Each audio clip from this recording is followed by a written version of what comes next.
Hey, this is 4303X XLR8 here, making a tutorial on Pilon's custom Gusset chassis. As tutorials go, this one is a bit unlike the others I've made because this one I actually recorded the CAD footage while in a meeting, so I have to put a voiceover on it, and I've never done that before, so I have no idea how it would go. Anyway, let's get started. So, to get started, we're just going to make a frame underwork.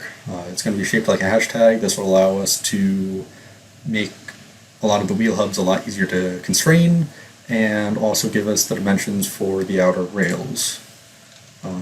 For this one, I'm just making a 17.5 inch by 17.5 inch square, though your robot might need different dimensions, so you might have to figure that out on your own.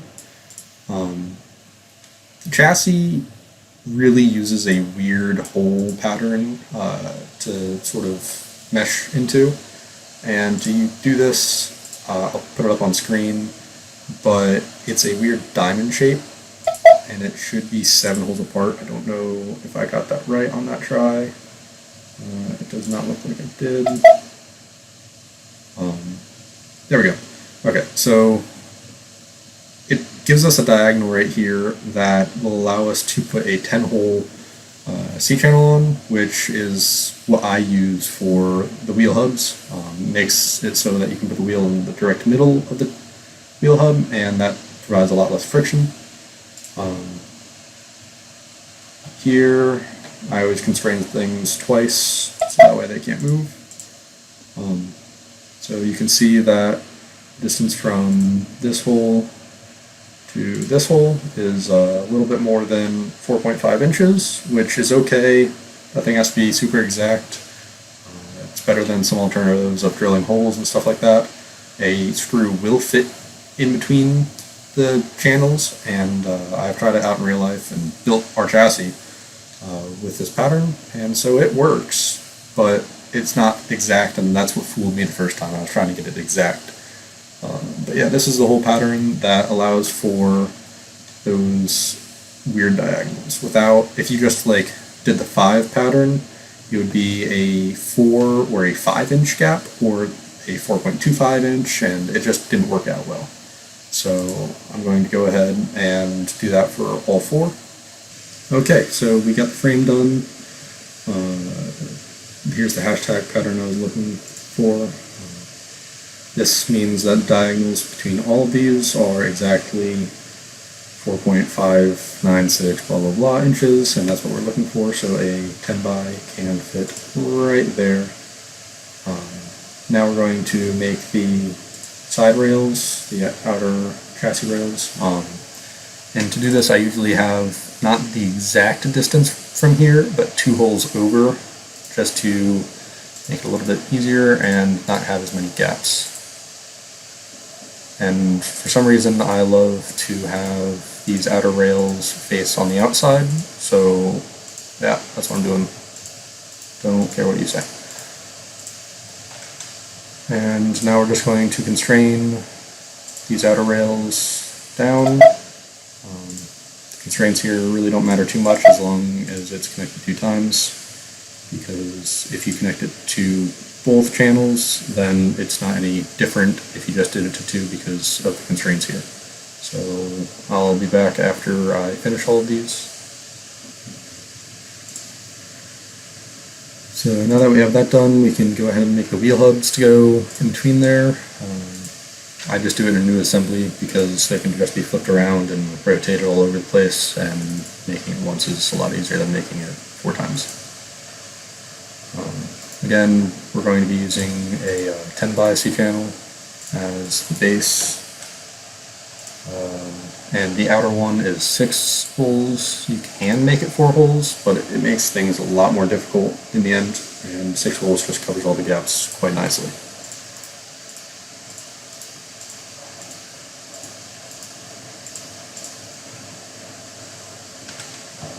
So here I actually don't use insert constraints because I just want to constrain the axes of the holes to make them line up with each other so it can actually move back and forth, but it's still on the same plane and is perfectly there. Now it slides in and out. I usually don't get too picky with the distance of the 6x from the 10x because it really doesn't matter too much, but for now I usually just use a 5x to space them apart. That way you can put like an intake of one there or something similar. And now we'll just make this invisible. So that's how that goes, because I just leave it there even though you don't have to. You can always just get the measurement and then constrain it across, but that just makes it easier in my mind. I'm just going to go ahead and build this up, just putting bearing flats all over the place, just basic stuff. You really can skip ahead if you want to. Alright, so this is what the wheel hub looks like. Their spacing isn't exact, but it's close enough for my liking, because I will actually put the spacer here as a 1/4 inch one, and that's really all that matters in the long run. So now that we have the wheel hub, we can go ahead and place that 4 times in the actual assembly. Bada bing, bada boom. There we go, saved. Okay, so placing the wheel hubs, I usually like the motors on the inside, which gives a little bit more room to the outside channels. So when I do them, in my head it really works out well, but it does take a little bit of thought to actually do it the correct way.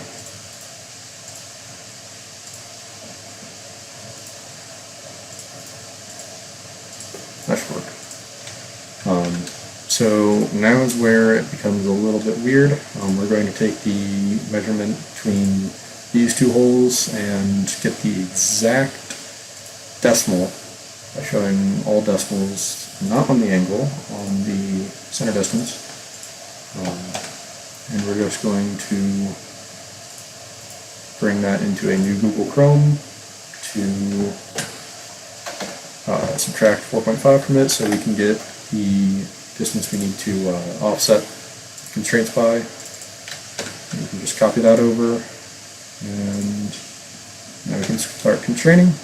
Here I don't use insert constraints because with an insert constraint you can't move it out a little bit by what you want. So there's that offset right there, and if we just rotate this around, at some point we'll be able to see it, and you can just go ahead and constrain by using the same offset that we did before, so that way it's equal. You can't just use that original minus offset, doing like a ×2 thing, and just use that on one hole, but I really don't recommend that because that means one of the holes is almost a ½ inch or a 0.1 of an inch apart, and that's just not recommended. And then the final thing I do is just constrain these 2 surfaces to be flush. I don't usually mate it with this surface because this can move up and down because of the gussets that go there. So that's my way of doing it. And yeah, I'll just do this for the other 4, and that's almost it. Then we can actually make the custom gussets.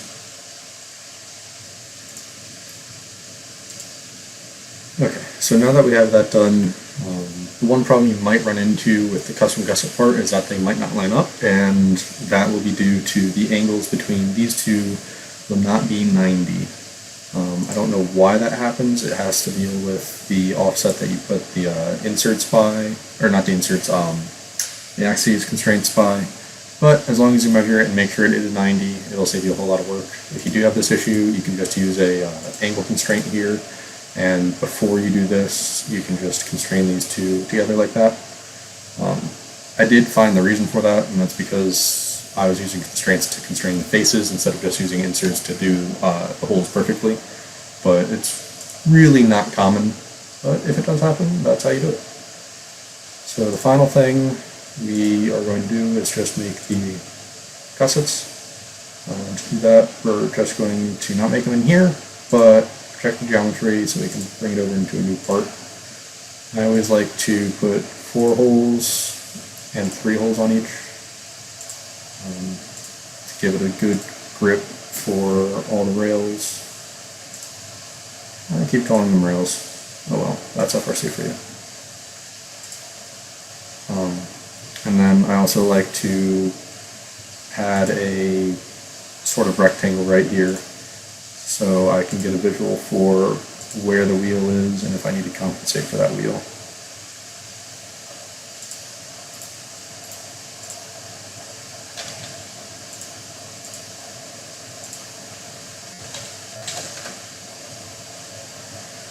Okay, and now that we have Gusset all done, we're going to go ahead and copy that sketch and bring it into a new part, and then just paste it in a new sketch. Okay, so what I did was I anchored all of the holes down, and that just makes it so you can't move them around anymore, which makes it really useful because when you try to constrain lines to circles, sometimes the circles move instead of the lines, and that can make things really ugly in the long run. So here I just use 1/2" circles because it works well with the chassis because the C channels are 1/2" apart. And you don't need to use these circles here because we're just going to add a line in between these two and all the other ones to get the outer rim of the gusset. As long as these lines don't have any constraints on them, like right now this one has a constraint to the y-axis, we're all good. But yeah, the rest of these don't. So now we're just going to constrain using a tangential restraint the lines to the circles. And right here you saw this one move, and that's because the line doesn't have a constraint on it, but the point actually has a coincidence restraint. Now if you take that off, it'll move freely again. But yeah, we don't want any constraints on these lines when we're doing it.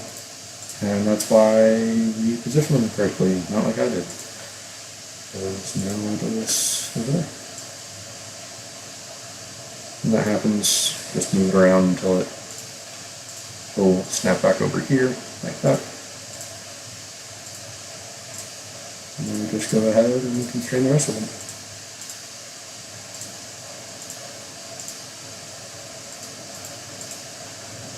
So now that we're done with the outside, we're just going to clean up the lines, and that's why I said it didn't really matter if they're longer or shorter, because we can just go through with a trim tool or the extend tool if they're too long, or if they're too short, I mean, and just trim them up. And then we can extend the short ones. And yeah, now we have our outside of our gusset. Now for the inside, we just do the same thing.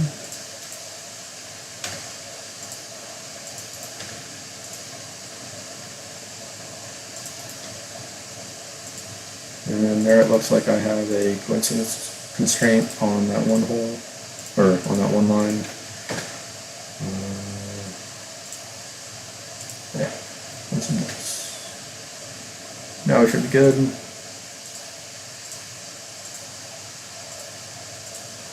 Now, like here, you're going to see that it overlaps the circle a little bit, or overlaps the wheel a little bit, and it might actually do that. And in real life, you might need to cut out a little groove for it. Our gussets work, and I use them with this process, but everybody's CNC or 3D printer, if you want to only use them for prototypes, might work differently. And a lot of these do overlap like this, just because it wouldn't, I don't know, but you don't need to extend them all the way to the circle. You can just trim them to where they overlap. Like here, I believe they'll overlap. So I extend this one. Yeah, that one's overlapping just a little bit. And we do need to get rid of that excess bit in the middle. So they're not actually touching the circle, but they're close enough. Okay, yeah, a lot of these ones on the inside overlap.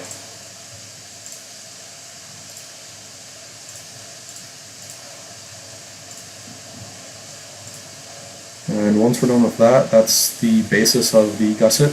On mine, I have a little hole right here to put a standoff in between them, but it's not really needed. I just use mine for a little bit of extra structure. But now that we're done with that, we can just go through and cut out the insides of these circles. Once we're done with that, we can just extrude this up. You gotta be careful because that little triangle right there that was overlapping did not actually extrude. And then just a 1/16 of an inch up. And there we go, we have our gusset almost done. I'm just going to fillet the edges on the inside by 1/4 inch, which actually makes it overlap a little bit more, but in real life it doesn't. So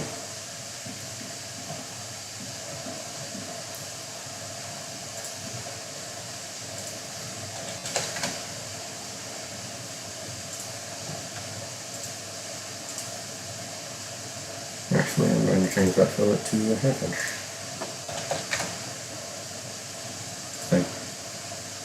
Depends. Yeah, 1/2 inch, because it doesn't actually interfere over here, just right here, so it's all good. And then final thing is I just change it to smoked polycarbonate. That way it looks nice.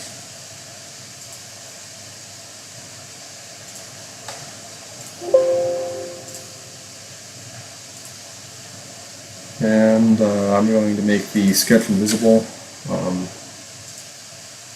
The original sketch that we pulled off and put into the new part.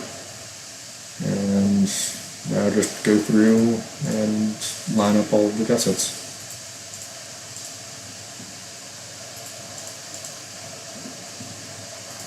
I'm only going to do it for the top ones. The bottom ones are a little bit self-explanatory.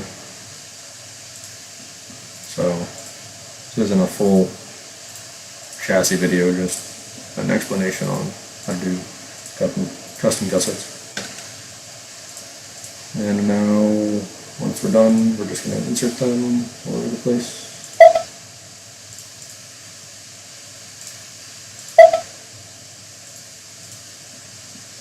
And here you are going to see a little bit of overlap between the two gussets.